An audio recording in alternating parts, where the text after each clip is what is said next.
يا مساء الخير عليكم، ازيكم؟ عاملين ايه الاخبار؟ ان شاء الله تكونوا بخير.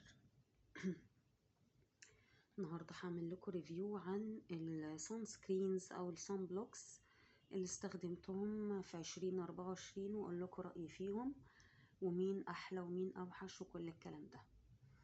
يلا بينا نبدا، بسم الله.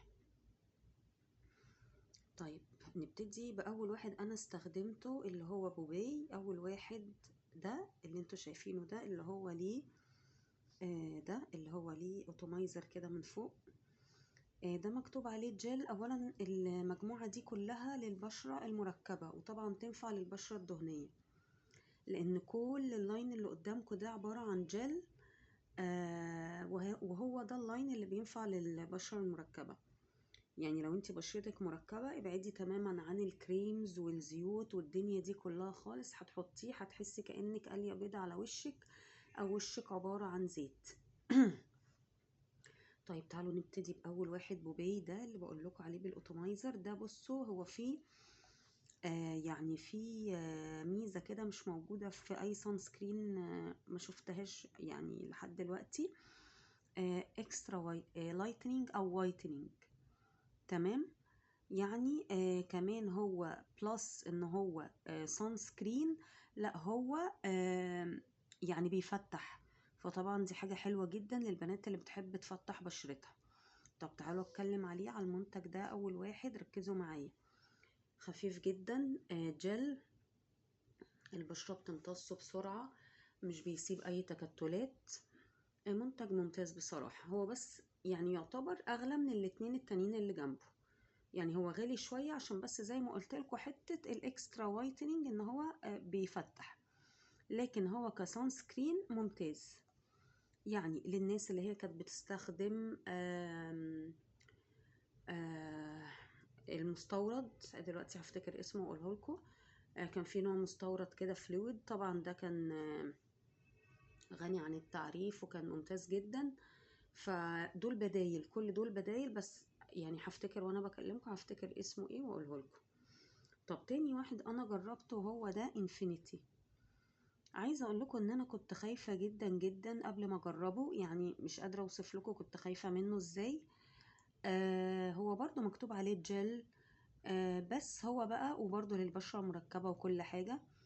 بس خلي بالكوا انا بحب حركه الاوتومايزر دي قوي، لان هي بتتحكم في البرودكت، بتطلع برودكت قليل قوي، يعني مش هيهدر معاكي كتير. فده كنت قلقانه منه ليه. تعالوا اجربه لكم على ايدي وانا بكلمكم.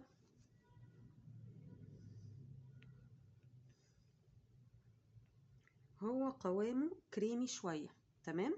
يبقى هو مش جل، هو مكتوب عليه ان هو جل، لكن بصوا قوامه عامل ازاي. ده مش جل يا جماعه.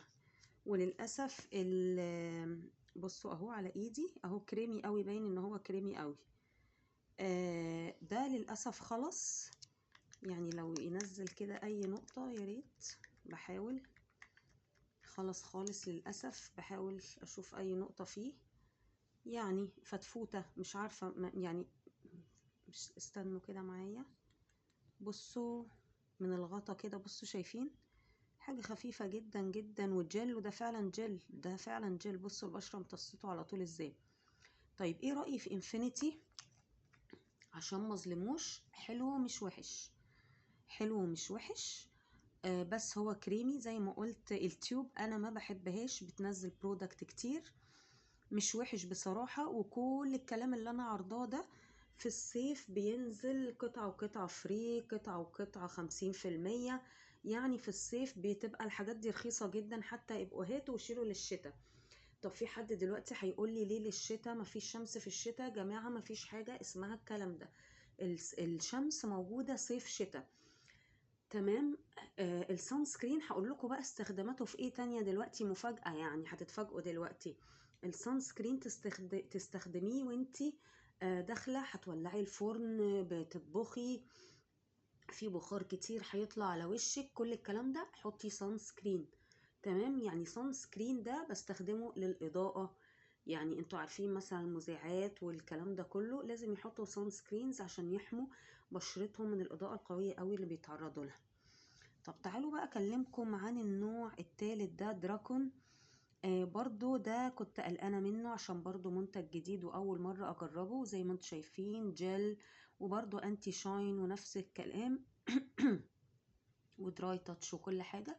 هجربه لكم، ده لسه فيه.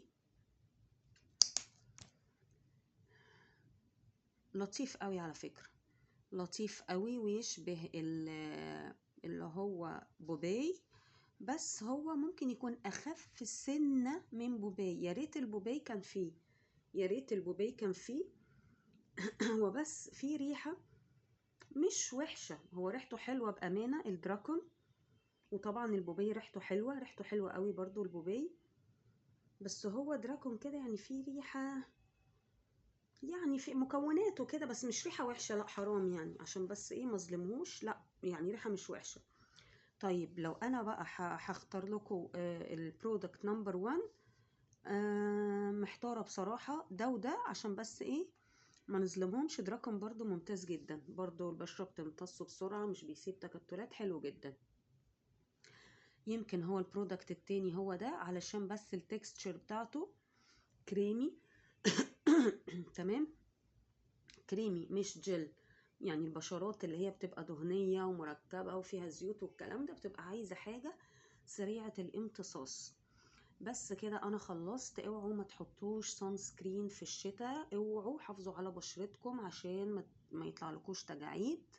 انا كده خلصت، يا رب تكونوا استفدتوا. لو في اي كومنتس اكتبولي. بتمنى يكون الفيديو عجبكم، ما تنسيش السبسكرايب واللايك عشان يوصلك كل جديد. سلام عليكم.